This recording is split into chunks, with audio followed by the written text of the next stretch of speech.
title of our next panel is Power of Dialogue, Building Bridges and Promoting Peace. And our panelists today, I'm an honor to invite to the stage the polyglot journalist and the president of the Brazilian Association of International and Diplomatic Journalism, Fabiana J. Han.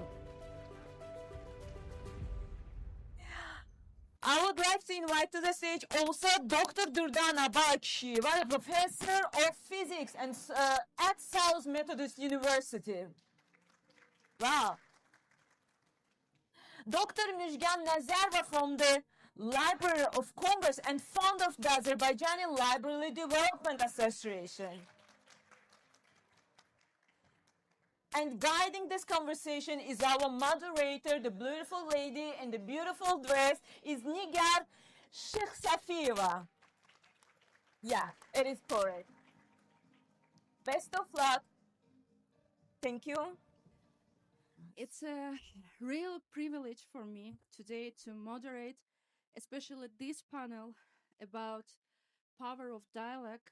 Dialogue is not simply just only about speaking. It's about listen with intention. It's about responsible with responsibility and building understanding where difference exists. And when women lead conversations, they often influence not only the tone, but also direction and depth of exchange.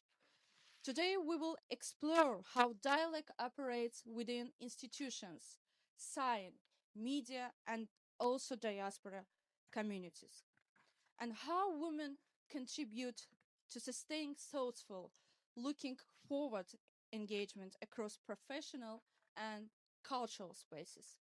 I'm honored to introduce our distinguished panelists. Our first panelist is Dr. Müjgan Nazarova, Turkic language librarian at the Library of Congress with over 4 decades of experience in international librarianship and leadership within the American Library Association and International Federation of Library Associations. The second panelist is Durdana Balakisheva, physicist and educator working at the intersection of science, higher education, and institutional leadership. Our first panelist is journalist Fabiana Jehan, president of Brazilian Association of Journalists and Communicators in the international and diplomatic area, and founder of O Mundo Diplomatico, with extensive experience in diplomatic journalism and international institutional communication. Let us begin by grounding our discussion in professional practice rather than abstract theory. And our first block theme is dialogue as institutional practice. First of all, Dr. Nazarova, your work at the Library of Congress involves acquisitions, cataloging, and preservation of materials from Azerbaijan and Central Asia, along with long-standing leadership within American Library Association and International Federation of Library Associations. From your experience, how do knowledge institutions such as the Library of Congress sustain dialogue across cultures? Thank you so much. I will try to talk about my work in a nutshell.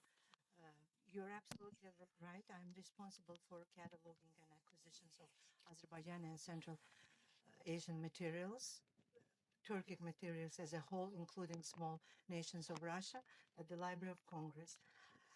Speaking of cataloging, some people perceive cataloging as just creating metadata.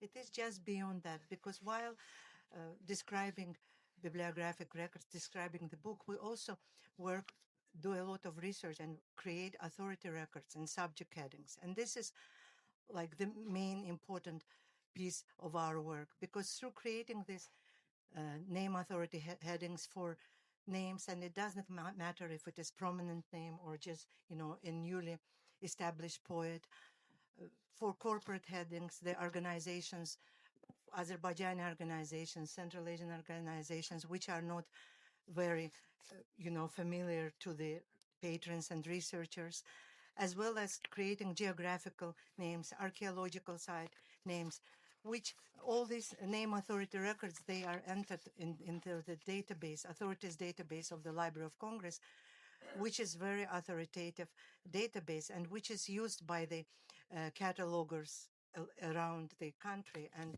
the world. In terms of subject headings, when we describe a book, some subjects that we're trying, to reflect the topic, the contents are not in the database of the subject headings of the Library of Congress. We had to propose heading. So I see my work as representing and presenting different entities, culture, politics, because there are political events that we have also to establish subject heading. The whole process is quite tedious because it goes through the committee. It has to be approved. The examples for Azerbaijan, for example, there was not too many people in the United States were familiar with Hojali massacre, and Hojali soygurumu was not established as subject heading. Maiden's Tower, Atashkaf, a lot of geographical sites. There was Nagorno-Karabakh as geographical subject heading. There was not Karabakh as subject heading. Karabakh Wars, Zangezur, Azerbaijan, giving the explanation, how the history developed. This is kind of sending the message, and this is very authoritative source of information.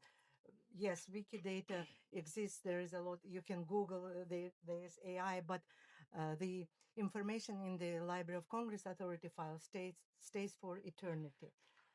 And the other important piece is that the records that me and other catalogers dealing in this area, yeah, I will stop. I will continue later. So they enter the World Catalog, which is supported by the Online Computer Library Center. That means that there is access throughout the nation and throughout the US and worldwide. So telling the story of these countries, preserving cultural and intellectual heritage through those headings, because in linked data environment, everything is linked. So by clicking, it is authoritative source information telling the story, telling about the event.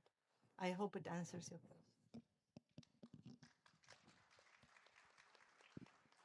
Thank you for that insight. And let's now turn to Dr. Balakisheva. Uh, Dr. Balakisheva, in scientific and academic environments, dialogue frequently extends beyond disciplines and generations. From your perspective in higher education, what structures help ensure that dialogue remains responsible and forward oriented, particularly in an era shaped by advanced technology as artificial intelligence? Thank you for inviting me. Um, our educational system been changing ever since we invented such thing as educational system, and every environment, every society defines its own rules because it defines its own goals. And of course, right now we are battling not only a war that is informational, but we are pretty much fighting for sustainability of our old ideals, culture, preserving knowledge without altering what that knowledge was. A lot of information right now is being funneled through, as you say, AI, and we are dealing with misinformation, misrepresentation, and sometimes complete mess of things that is presented to younger generation. When a fourth grader is Googling anything online, there is automatically an AI page that pops up for them. And now that system is telling them what to think, how to think. And unfortunately, we have to be very careful guiding new generation through this process. But we cannot prevent exposure of our students, of our high schoolers, because let's face it, this is our new reality. We will be incorporating AI into every area of our society. our educational system, our industry, politics, everything. Which means that we have to be extremely versatile. We have to be very well versed in this technology to make sure that it doesn't misfire. And when it malfunctions, we have to be able to see it. So, for example, when a student of mine fed one of my midterm tests into AI and got a solution, that solution honestly looked extremely legitimate, proper. It relied on, legitimate physics laws, gave a very logical explanation of why the solution looked this way or that way. At the end, the answer was wrong. Not because we are writing it in some weird way or AI is not understanding what it is doing. No, because one word can change perception of what are we talking about. And that is actually our biggest weakness as Azerbaijani society when it comes to information online. Because we are not using proper keywords, we are not using sequence of proper keywords. Every time you are asking anything online about Azerbaijan, the first answer that comes is something about Armenia. And of course, we've came a long way. Our diaspora and our members of our society outside of Azerbaijan did tremendous work, as well as committee working with diaspora inside of Azerbaijan, and the Azerbaijani government did a lot of work. I mean, it's an uphill battle, but we are so far behind. It's like comparing somebody in the beginning of 20th century being proud of the fact that women are voting, yet in the middle of 21st century battling a situation where a 16-year-old or 15-year-old is getting married. I mean, these two things are contradictory to begin with. So that's how far behind we are. And as an educator, it hurts me because even though I've been advertising my country ever since I left Azerbaijan, I patiently spelled how for everybody.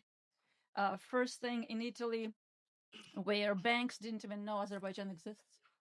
And we had to do that, introduce Azerbaijan into banking system of Italy. So that's how it all started. But with me getting paid scholarship. The same thing was in University of Syracuse, Azerbaijan being misspelled. Finally, now everybody can actually say Azerbaijan. But that's an achievement. But every person sitting in this panel and every person at home is an educator of some sort. It doesn't matter if we are teaching our young generation at home as our children, or our children of our neighbors, or simply somebody that we met in the grocery store. We have to continuously teach people, and not, we are teaching morals, we're teaching responsibility, we're teaching history, and we are giving them tools on how to self-educate. And that's very important.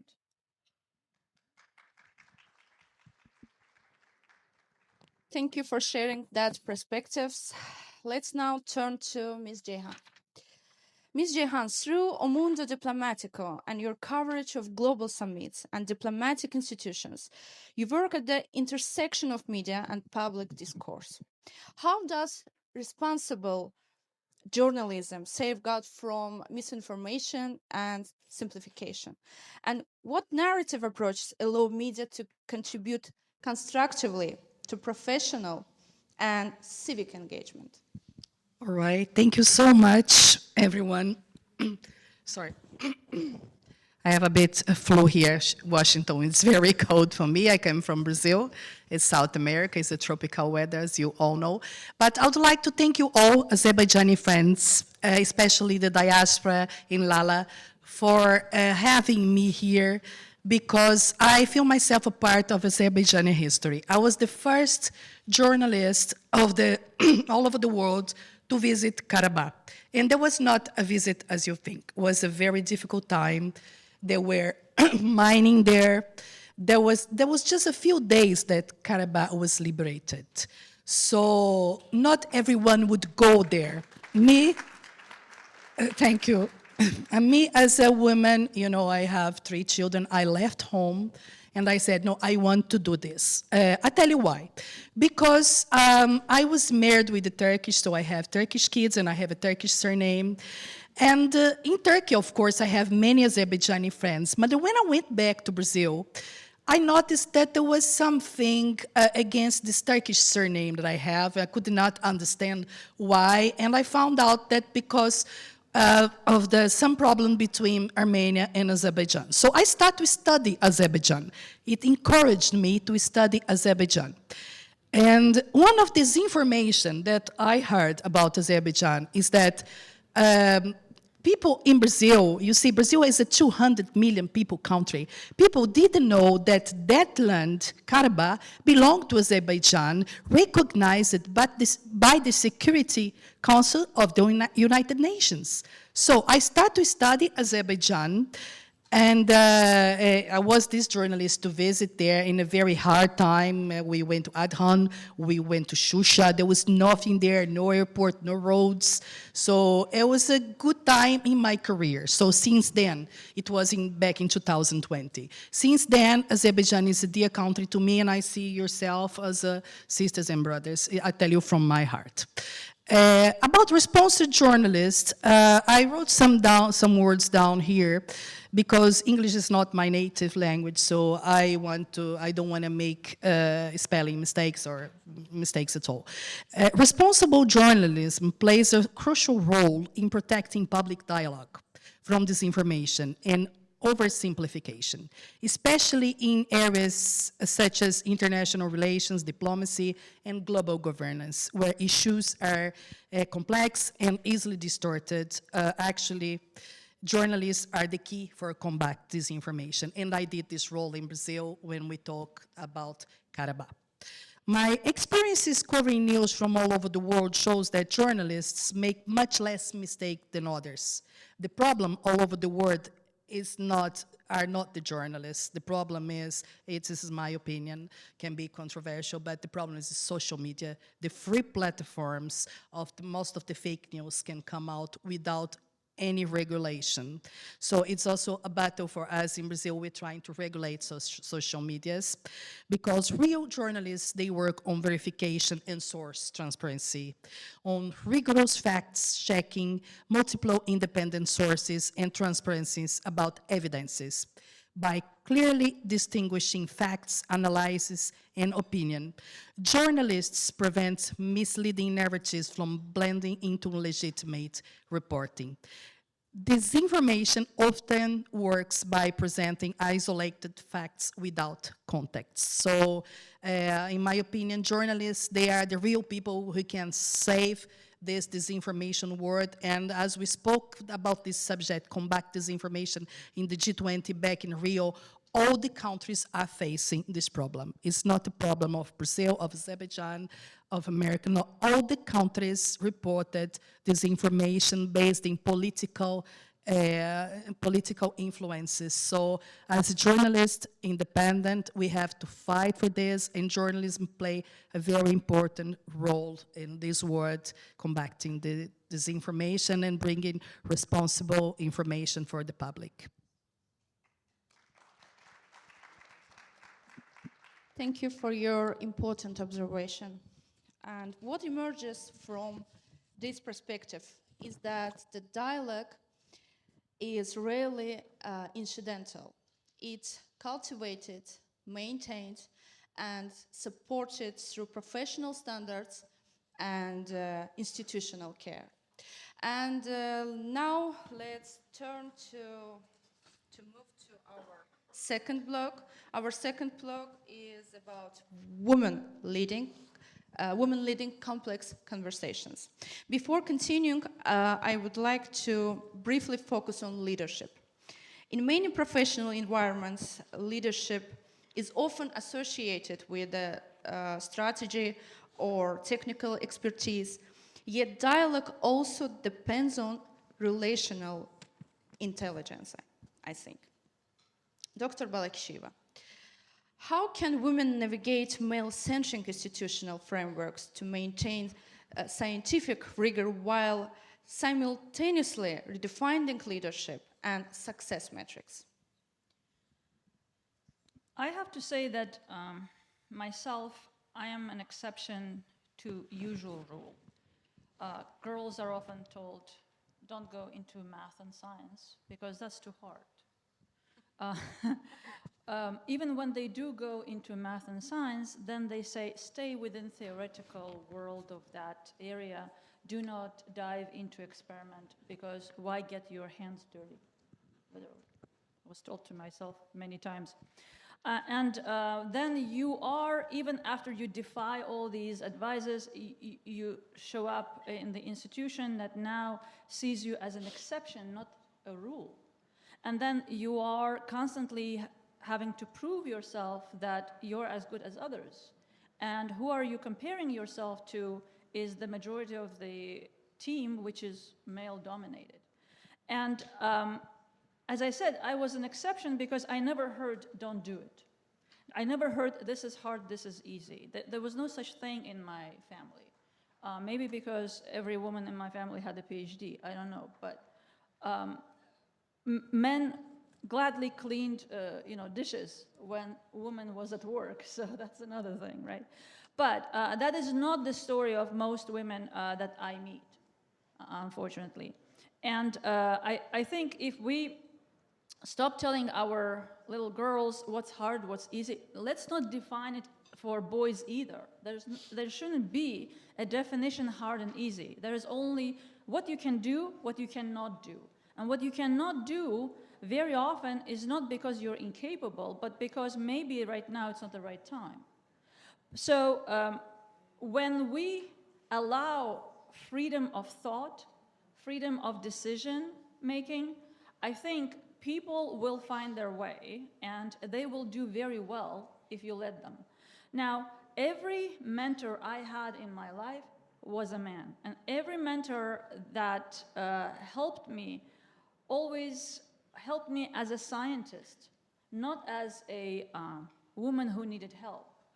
In fact, when there was an opportunity to go into some higher institution, more advanced studies, I got the word first because I was the best in that group. So even when I graduated from Syracuse University with a PhD, all of the male graduate students lined up in the corridor. They all brought fedora hats. And when I was passing after my defense, they took their hats and they bowed. Because they said that we never seen anybody who could finish PhD as fast as you did while delivering and raising 2 kids, and working as a TA. So we can do it. We just never should hear that it's hard. I never heard it, and maybe that's why it never occurred to me that what I'm doing may be overachieving something. No, it was like goal completion, and that's how every person needs to basically go through their lives, and then at the end of the day, you will succeed. You will find your way. And by the way, what I want to say to young ladies in the room right now is what I told my own child a few years ago. The job you want to do may not exist yet. You will invent it. So just learn, and you will think of something that you like to do, and it will be useful. Thank you. Thank you for highlighting that point. By the way, I studied in mechanical maths. Yeah. And let's now turn to Ms. Ceyhan. What challenges do women face when trying to reach leadership positions globally? Yeah, I just want to take a step with what you said. My mother is also a physics teacher. She was one of the first women to teach at Brazilian Army, and my father is a doctor. So I grew up thinking I was like the boys. And I learned how to drive very early. And one day when I was 18, they used to say to me, she drives like a boy. She does things like a boy. And I start to hear that. And then I face the world. I don't know, of course, there are some places in the world where things are different. But in South America is still there is still sexism, a lot of sexism over there. You all may all know from the news. So, and I started my battle. It was a challenge to graduate in journalism. My father used to say to me, you're not going to make money. You have to be very beautiful to be a journalist. My father said that to me, and let's not lie. But I noticed that there was a man word, and then I had to fight with that, and I did. I own myself 3 companies now that are all media companies. I must say that it's difficult to do that, all of that in South America. And I also like what the Azerbaijani ambassador's wife said, that she said that her husband makes business, but she makes the contacts. The contacts are more important than business. So women, they have a very important role in all the world. They are very important, but still, we have a lot to do. Many of the congresses in the world, many politicians, we have very few women if you talk about statistics. And there is no country that has more than 50% as women leading. And in Brazil, where the United Nations launched an important movement called He for She. He for she. There is important men, musicians, actors, and businessmen encouraging women to have leadership, because men needs to get involved also in this discussion all over the world. Unfortunately, we can't do that by ourselves. The world is not prepared yet. So men needs to be encouraged to help us. And for example, many workplaces still have unconsciously stereotypes about leadership being associated with men. In Brazil, we noticed that when a woman makes mistakes, they are hard on her than when a man makes the mistakes. So, and I've been in more than 50 countries all over the world, to be honest to you. I saw differences, but I saw it's still a challenge to have a woman, and especially in the big companies. When a woman leads their own business, it's different, like Lila is doing, right? It's different, but when a woman works in the big companies or institutions, government institutions, is still a problem that she has to face more than a man. So we have to prove twice that we can do it, and I think we can. Thank you, Fabiana. And let's hear to Dr. Nazarova. Within professional associations such as American Library Association and International Library Networks, have you observed distinctions in approach when women guide institutional collaboration and professional exchange? Thank you so much. I want to resonate with Fabiana, because I will be also talking about women's in librarianship, women's position in librarianship, and especially in leadership. You're absolutely correct. I have been a member of ALA and served at the ALA Council for 3 terms. ALA is the oldest, 150 years old professional organization which serves the interest of libraries and library professionals. It has been very rewarding experience, because through ALA I met a lot of leaders in the profession. I met ordinary librarians. I met librarians from different types of the libraries. It was quite interesting experience. But the issue with the workforce in librarianship, it is even though it is female prevailing profession, and according to US Census from 23, 82.5% of women of librarians are women. There is a huge issue with the women librarians being in leadership positions. They are not perceived as, good fit for the leadership position. And from my experiences at library school, if a male would apply for the directorship position, there is, 90% evidence that he will get it, because it was kind of automatic. There has been a big body of research literature looking at this issue. It received research attention, and Women who try to overcome the stereotype of men as natural leaders often violated gender norms. This aligns with the experience of women who reported being more friendlier, would smile, would be less assertive. Reluctance to view women as possessing leadership potential has been observed in many studies. As I said, I have been able to meet, to work with several ALA presidents, and I would say we talked about emotional intelligence, which is, I think it attributes to women leaders. And I just want to read a passage from my article on leadership. What makes a good leader? True leadership respects no boundaries. Leaders liberate both themselves and those around them. They tear down walls. They see the bigger picture, the longer term. They reach outside and beyond their turf and constituencies. They rise above their justification. They see and understood the relationship of their enterprise to the rest of the community, world, and universe. Leaders risk making decisions on a case-by-case basis, not by notebook or policy manual.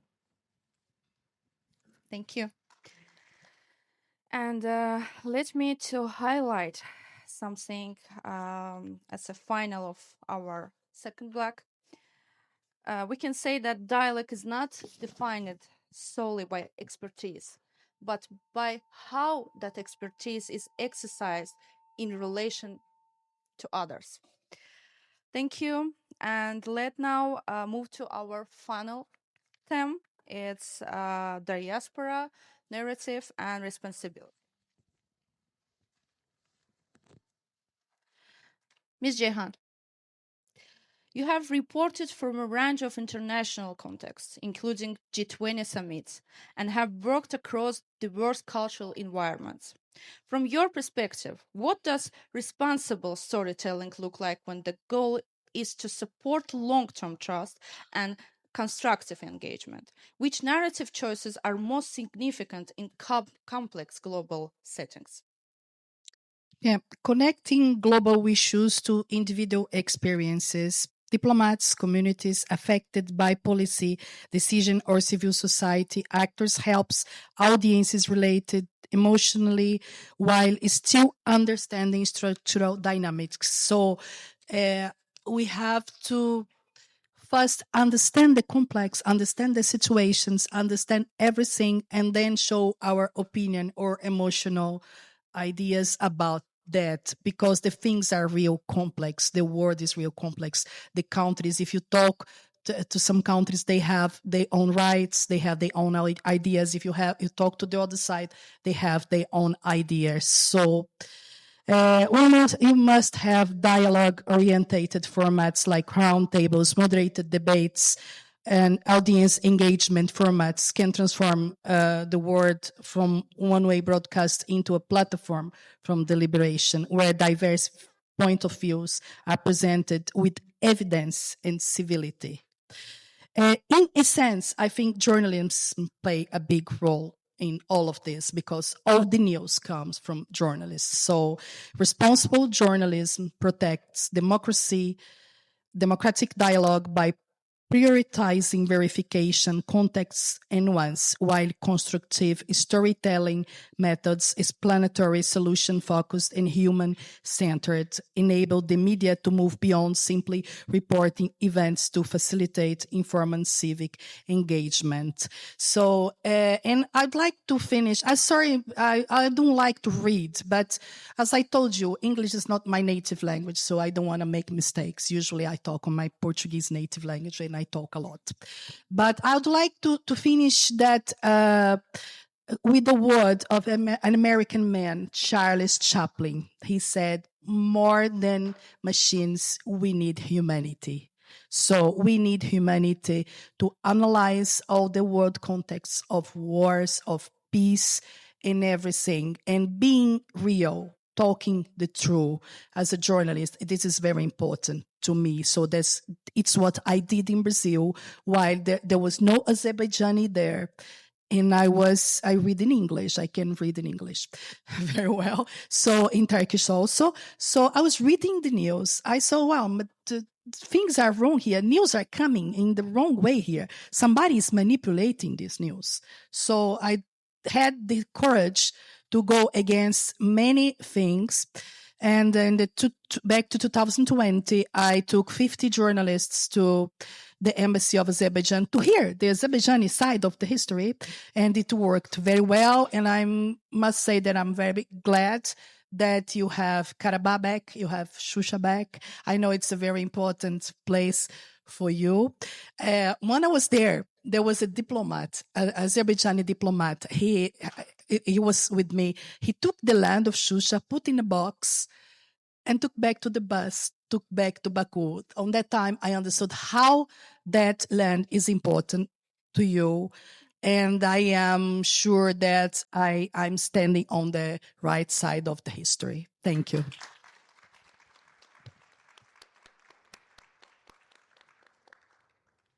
Thank you, Fabiana, for clarifying that.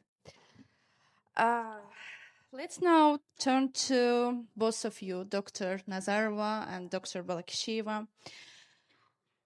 Living and working across culture over time can shape how identity is expressed and sustained, sometimes subtly, sometimes intentionally.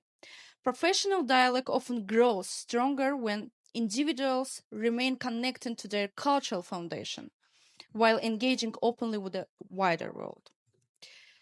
And my joint question is, both of you have built international careers while maintaining strong cultural foundations. Sorry. From your experience, what helps preserve identity in ways that strengthen connection and professional collaboration? And what personal or institutional practice have enabled you to maintain that balance over time? In my case, preserving identity to strengthen connection and professional collaboration is kind of easy because as Azerbaijani woman, as Azerbaijani native, I work and deal with Azerbaijan on as part of my daily job responsibilities. And I'm also perceived as Mujgan from Azerbaijan.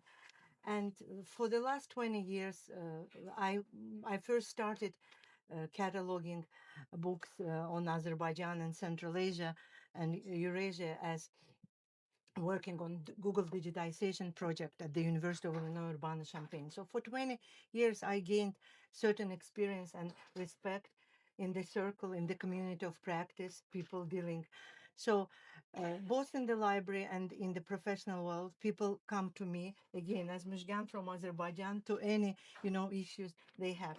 So I'm very proud to be Azerbaijani, having this mission, doing something for my country. On the other side, uh, in terms of other activities beyond professional work, it is we still try to engage into our culture and represent our culture. In terms of institutional practices, for example, when I was hired by the Library of Congress 10 years ago, they asked me, a cooking club asked me to do a demo on Azerbaijani food. I mean, it is minor things, but a minor thing, but people associated Azerbaijan with the food they tasted. Of course, Library of Congress is different audience. They all know, where Azerbaijan is, and they know much more about Azerbaijan than the ordinary citizen. Then we also network with the embassies. We participate in the event, trying, to represent culture, introduce culture. So it is kind of embodied in the institution that I work with. And wherever we are, wherever we go, I can give you many examples. When I was at UIUC, there is Cosmopolitan Club. We organized Azerbaijani night for 200 students. We participated in Alim Kasimov Silk Road project with UMA. We collaborated with the University of Bloomington, who has strong, Azerbaijani collection. So throughout my professional career, I always wanted, to put my country first, and not only my country, but Central Asian countries that I also, cover. And I think it is in our blood, and whatever we can do, and seeing people like, seeing people, seeing people like Fabiana from Brazil, who is, real ambassador for Azerbaijan, it just give us much more, pride. Sorry. Well, as I mentioned before, making sure that nobody ever mispronounces Azerbaijan it became my mission when I left Azerbaijan. But then, without realization, I raised extremely patriotic two children, which was not really my intention. As I said, my world was just mission, mission, mission, mission, right? Every day, and you sleep like 2 days, 2 hours a day, right? But my child's first demonstration, public demonstration, when she was 5 years old, she came proudly dressed up in a costume I made from scratch, and she said, "I'm Natavan, last Khan of Karabakh." And every Armenian parent in that group became extremely agitated, right? And then she went on and on, discussing and telling people about it. Then she made sure that every school she went to, they knew that she's Azerbaijani. She made sure that nobody ever confused her with an American kid. And when we would travel to Azerbaijan, and somebody would say, "Oh, American girl," she would get mad. So um, somehow I did install that in her. And then when my son was 16, he came to me and said he wants to be a Marine. And I was, what made you make that choice, right? He's been competing. He had calculus 3, classes. So we were expecting him to go into some STEM, and then he looks at me and says, "Do you really think that a child of a mother like yourself could have been anything but defender of his country?" And that suddenly, it was a shock and moment of pride. I can't describe it to you, but um, making sure that my children knew not just what dishes we cook and what holidays we celebrate, but they knew why I love Azerbaijan, why I associated with it, and I can't think of myself anything but Azerbaijani. That inherently somehow, I don't know, maybe with milk was, passed on. And today my daughter, who one day will marry and have her children of her own, um, says, "My kids will know what Azerbaijan is. My kids will be Azerbaijanis." And when I become a human rights lawyer, and I will become a famous human rights lawyer, everybody will be saying, "That girl is Azerbaijani, not an American." Inshallah. Can I add something? Yeah. My son is married to Argentinian. I talked to Fabiana about it, and I did not name him. My first grandson, his name is Baku Aslan.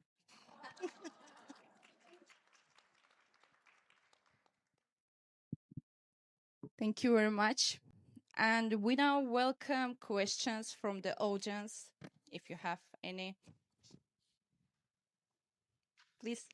Yeah, I have a question to Professor Balakisheva. Sorry, because we all here have kids who is like at the age when they're ready to make their like main life choices, and mm, we live in AI era.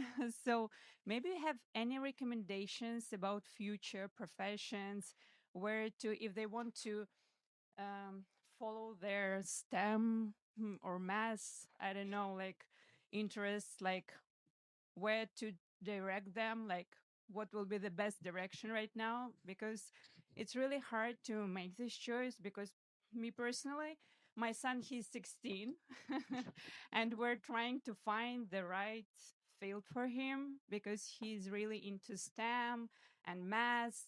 And we see that everything is changing like every single almost week. something new appears on this AI market. And we would like to know, I mean, your advice will be very valuable for us. Maybe you have some, like insider information about this. So what would you recommend? Thank you. Thank you. I'm actually University Senate Committee and also physics major advisor at my university. And one thing I have to tell our current students, you cannot just have one degree. So the fact that your son has this inkling to go into STEM is actually extremely valuable, because if AI will be replacing a lot of professions in near future, there are a few professions they can't replace, and that is those who will be designing the future of that AI. And but you cannot be a computer coder only. You cannot be only mathematician. You cannot be only physicist.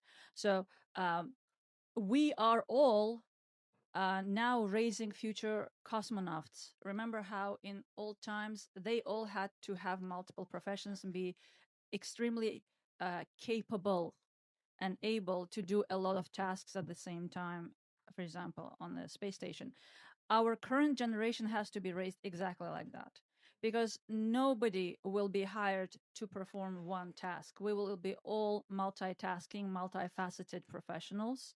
And that's what our children need to understand, that they will have to try everything in college. Luckily, unlike in Azerbaijan, United States allows you to try everything, and in fact demands that you take courses from every department. So they already have that foundation to try everything and see what they like.